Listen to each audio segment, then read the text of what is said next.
आज हम जानेंगे क्लास 11 के त्रिकोणमिति के बारे में, जो कि त्रिकोणमिति होते हैं त्रिगोनोमेट्रिया। ये दोनों मिलकर के त्रिकोणमिति बना है। और त्रिकोण का अर्थ होता है त्रिभुज, और त्रिगोणों का मतलब होता है त्रिभुज, और मेट्रियो मतलब होता है माप। त्रिभुज के माप को ही त्रिकोणमिति कहते हैं।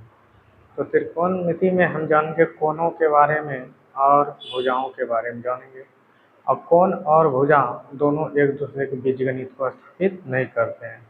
जैसे किसी भी त्रिकोणमिति में अगर कहेंगे कोण इतना है और भुजा इतना गुना है, तो वो बीजगणित स्थापित नहीं करेंगे। तो इससे हम जानेंगे कोण के बारे में, कोण क्या होता है। कोण हम जान लेते हैं। कोण होता है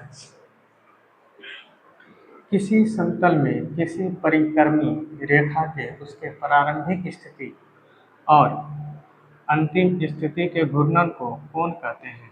प्रारंभिक स्थिति और अंतिम घूर्णन के कोण को ये घूर्णन को क्या कहेंगे? कोण कहेंगे।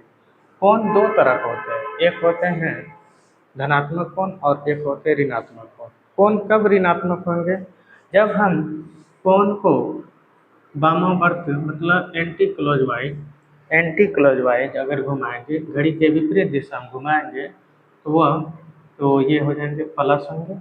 और घड़ी के दिशा में अगर कोण घूमते रहेगा, घड़ी के दिशा में क्लॉकवाइज जहाँ घूमेंगे, तो वो ऋणात्मक कोण बनाएंगे। जैसे अगर ऐसे करके ये घूम रहा है, ऐसे करके कोण घूम रहा है, तो वो हो जाएंगे क्या चीज़ हो जाएंगे? ये हो जाएंगे वामावर्त एंटी क्लॉकवाइज। और अगर दाहिना वर्त में ऐसे दायां से घूर रहा है, तो दायां से जैसे घूरता है, घड़ी भी दायां होते हुए घूरता है, दक्षिणावर्त क्लॉकवाइज कहते हैं। तो क्लॉकवाइज में माइनस और एंटी क्लॉकवाइज में प्लस होते हैं मान। तो कुछ और मुख्य बातें हम जान लेते हैं। एक समकोण त्रिभुज 90 डिग्री के होते हैं। 1 डिग्री में 60 मिनट होते हैं, और 60 मिनट को ये हम सिंबल से भी दर्शा सकते हैं, 60 पे डॉट। और एक डॉट मतलब हो गया 1 मिनट में 60 सेकंड होते हैं, और 60 सेकंड को हम डबल डॉट अगर मारते हैं, वो डबल डॉट क्या इंगित करते हैं? वो सेकंड है। रेडियन, हम इसके में जानेंगे, रेडियन के बारे में भी जानेंगे। किसी वृत्त की परिधि पर त्रिज्या के बराबर लंबाई की चाप के द्वारा केंद्र पर बना कोण एक रेडियन कहलाता है। किसी भी वृत्त की परिधि पर, किसी भी वृत्त की परिधि है, देखिए ये वृत्त है, अब वृत्त के परिधि पे, ये वृत्त की परिधि है, वह वृत्त की परिधि के बराबर, वृत्त की परिधि के बराबर, परिधि जैसे जितना भी है उसके बराबर बना कोण इतना लंबाई को लेंगे, इतना लंबाई के चाप के लंबाई को लेंगे, बना कोण को, इसी भाग को हम क्या कहेंगे? रेडियन कहेंगे। तो पाई का मान जो होता है जान लेते हैं। पाई का मान होता है 22/7। और यह आगे हम जानेंगे। ज्यामिति की हम जानते हैं, ज्यामिति में और रूल जानते हैं क्या? पाई कब निकाला जाता है? पाई एक कांस्टेंट है, पाई निकलता है हम जानते हैं सभी वृत्त की, किसी भी वृत्त की परिधि में अगर व्यास से भाग देंगे, वृत्त की परिधि में अगर व्यास से भाग देंगे, तो वो हमें क्या मिलेंगे?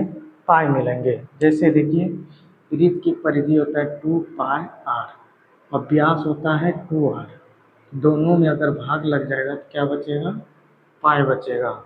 पाई एक कांस्टेंट माना गया है, और पाई लगभग 22/7 या पाई को 3.14 के द्वारा ही लिखा जाता है, और लिख सकते हैं पढ़ा करके, लेकिन हम पाई का 3.14 तक ही जाने देंगे। आगे हम जानेंगे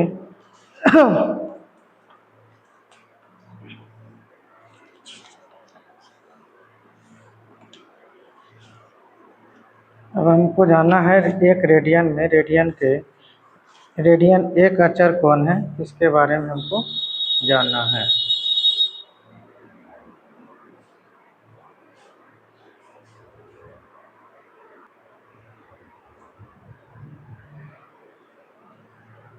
जानेंगे रेडियन में। माना कि ए बी सी एक वृत्त है जिसका त्रिज्या त्रिज्या ओ तथा केंद्र त्रिज्या आर तथा केंद्र ओ है। तो हम परिभाषा के तौर पे जानते हैं रेडियन की परिभाषा कि कोई भी वृत्त किसी भी वृत्त की परिधि त्रिज्या के लंबाई के चाप के द्वारा केंद्र पर बना कोण एक रेडियन होता है। तो हम यहाँ से अगर ए है, यहाँ पे है ए और ये है बी, तो अगर यहाँ से यहाँ तक चाप की लंबाई है तो ओ और ये दोनों जब मिलाएंगे तो ये दोनों आपस में क्या होते हैं, बराबर, तभी वो रेडियन का कोण बनेंगे। तो ये आर त्रिज्या, ये आर त्रिज्या, ये जो यहाँ बनेंगे एक रेडियन बनेंगे। तो यहाँ से हम क्या जाने, ओ बी और ओ ए को मिलाया, बराबर मान करके मिलाया, दोनों बराबर है, ए ओ भी बराबर है और ओ भी क्या है, बराबर है। दोनों को मिलाया और बराबर किया, दोनों को मिला करके बराबर किया। अब हम जानेंगे बराबर कर देने के बाद हम इसमें जान रहे हैं कोण ए ओ बी बराबर एक रेडियन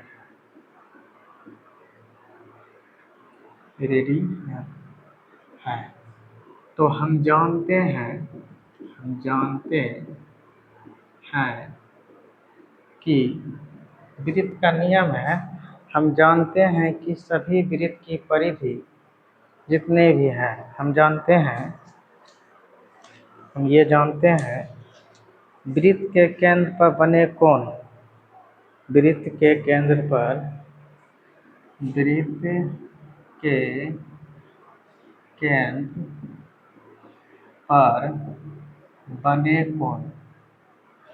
बने कोण तथा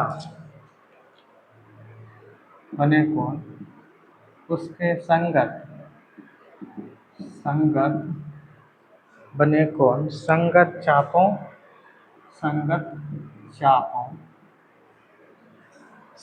चापों का समानुपाती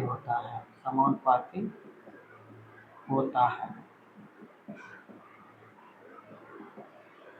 जैसे हम बात करते हैं तो कोण ए ओ बी और हम अगर यहाँ पे हम मिला दें डॉट डॉट करके एक चाप ले लिए अर्धवृत्त बना लें तो सी हो जाएगा, कोण ए ओ सी ये हो जाएंगे। तो ए ओ सी से इतना दूर चाप बनेंगे, यहाँ से यहाँ तक, और ए ओ बी से चाप बनेंगे इतना दूर तक। तो ये हो गया चाप ए बी बटे चाप क्या हो गया, यहाँ से यहाँ तक ए सी। अब ए ओ बी हम क्या माने हैं, एक रेडियन माने हैं। ए ओ सी पे ध्यान दीजिएगा, ए ओ सी क्या ये देखिए अर्धवृत्त बन रहा है और यहाँ से यहाँ तक का मान होता है 180 डिग्री। ये दो समकोण भी बोल सकते हैं, यह 180 डिग्री, ये यहाँ से यहाँ 180 डिग्री। चाप ए बी देखिए क्या दिया है, चाप ए बी जो हो जाएंगे वो हो जाएंगे, क्योंकि चाप ए बी जो है, जो ए ओ है त्रिज्या आर है, तो ए बी भी क्या है, यहाँ पे ए बी लिखना चाहिए, यहाँ पे क्या लिखना चाहिए, ओ बी और यहाँ लिखना चाहिए ए बी, ये दोनों क्या है आपस में बराबर। तो हम यहाँ पर लिख देते हैं आर। चाप ए सी, चाप ए सी यहाँ पे बताइएगा कितना होंगे। चाप ए सी हो जाएंगे आर प्लस चाप ए सी यहाँ से, ये पूरे यहाँ से यहाँ तक चाप का अर्धवृत्त कहाँ गए कि नहीं, अर्धवृत्त, अर्धवृत्त का परिधि हो गया 2 पाई और 2 से भाग देंगे, ये परिधि कट के ये हो जाएंगे एक, कट गए 1/180 रेडियन बराबर 1/पाई। तो इतना डिग्री हो गया, इधर कौन हो गया, तो 1 रेडियन, रेडियन बराबर हो गया 180/पाई डिग्री का आएगा। तो हमको यही चीज़ मालूम करना था। तो अगर जहाँ बोलेगा 1 डिग्री बराबर, 1 डिग्री बराबर पाई/180 रेडियन,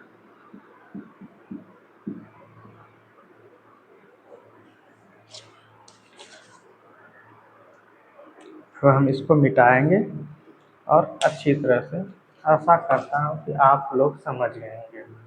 मान लेंगे ए बी सी एक वृत्त है जिसका त्रिज्या क्या है आर है, केंद्र ओ है।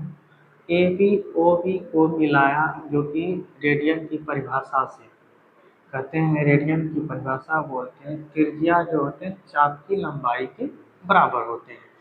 तो त्रिज्या चाप की लंबाई के बराबर है, तो ए ओ बी बराबर 1 रेडियन, यहाँ पे 1 रेडियन हो जाता है। तो किसी वृत्त के केंद्र पर बने कोण का संगत चाप जो होते हैं, ये नियम होते हैं, संगत चाप होते हैं उसके समानुपाती होते हैं। मतलब ये जो चाप होंगे बड़ा चाप छोटे चाप के समानुपाती होंगे। तो वही चीज़ हम किए यहाँ पे, ए ओ बी का 1 रेडियन, ये ए ओ सी, ये पूरा लाइन पे, कोई लाइन पे 180 डिग्री बनता है। और चाप ए बी, चाप ए बी जो है ये भी कितना है आर, तो आर रख दिए 2 पाई आर, ये अर्धवृत्त है तो 2 पाई आर/2। अर्धवृत्त मतलब अर्धवृत्त नहीं कहेंगे, आधा वृत्त है तो आधा परिधि हो जाएगा। यानी कि अर्धवृत्त का ये भी सूत्र होता है πr+2r, ये लगाना नहीं है हमको, और भाग दे दिया तो ये आधा हो गया। ये करने के बाद 1 रेडियन या 1 डिग्री रेडियन ये मालूम हो गया। अब हम आगे जानेंगे किसी चाप कोण त्रिज्या में संबंध क्या होता है।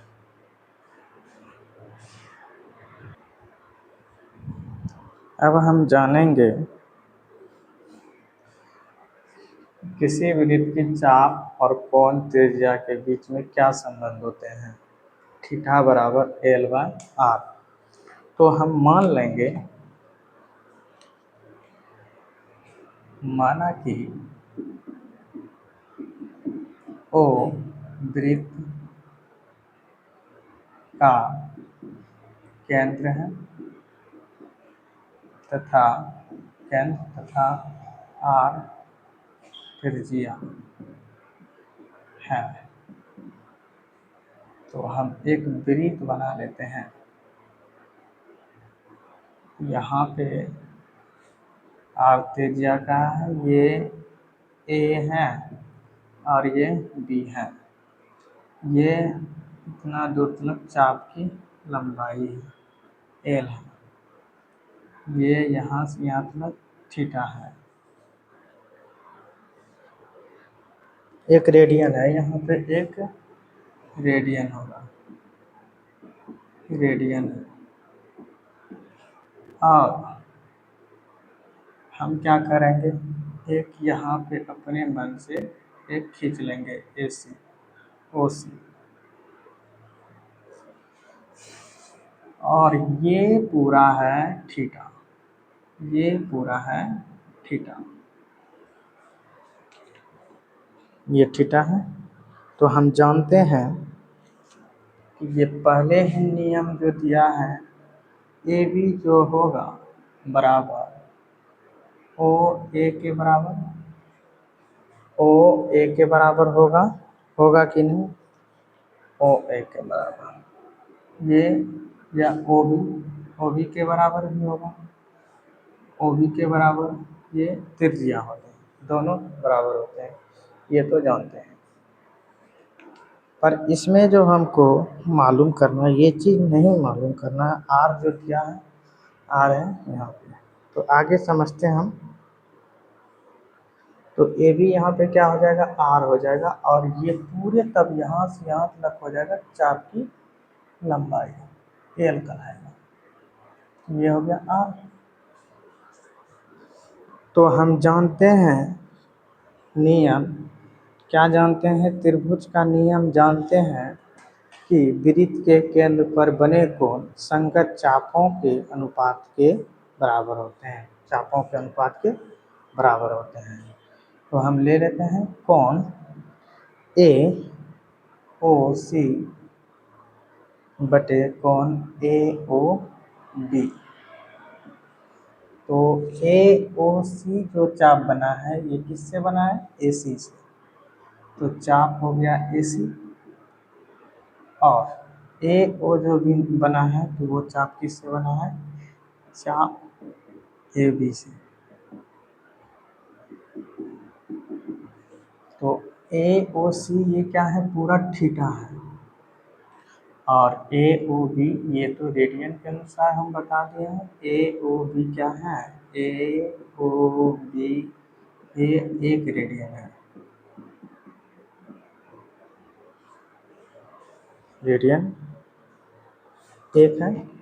तो ये हो गया चाप ए सी, चाप ए सी पूरे क्या हो जाएगा, एल, और ये कितना हो जाएगा, नीचे वाला ए बी कितना हो जाएगा, यहाँ से मतलब कितना है, आर। तो ये मालूम हो गया, थीटा बराबर एल बटे आर। ये हमको प्रूव करना था, और इसी पे हमको सवाल आगे बनाना है। अच्छी तरह से आपको समझ में आ गए होंगे।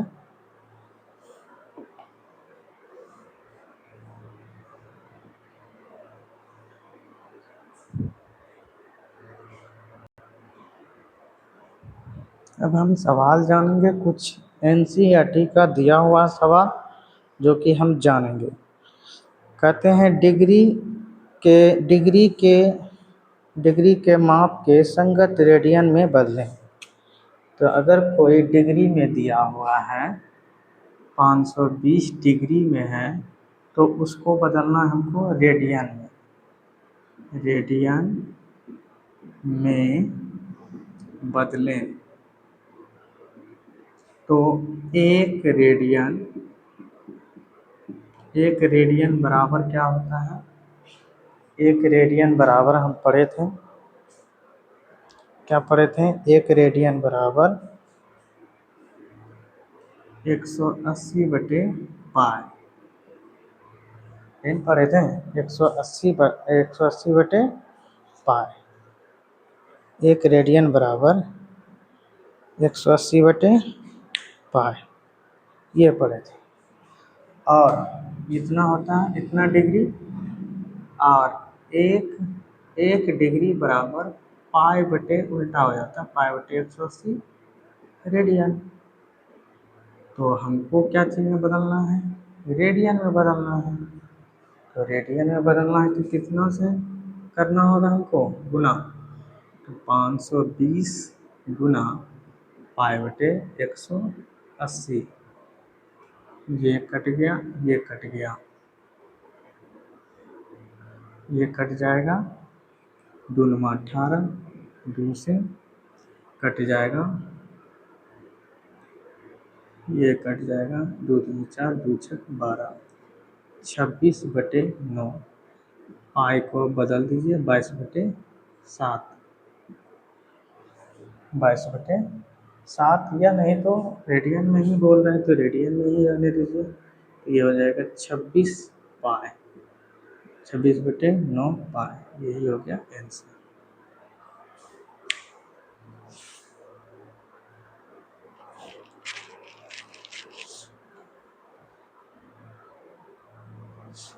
अब हम जानेंगे, इसी में अगर बोल देते हैं कि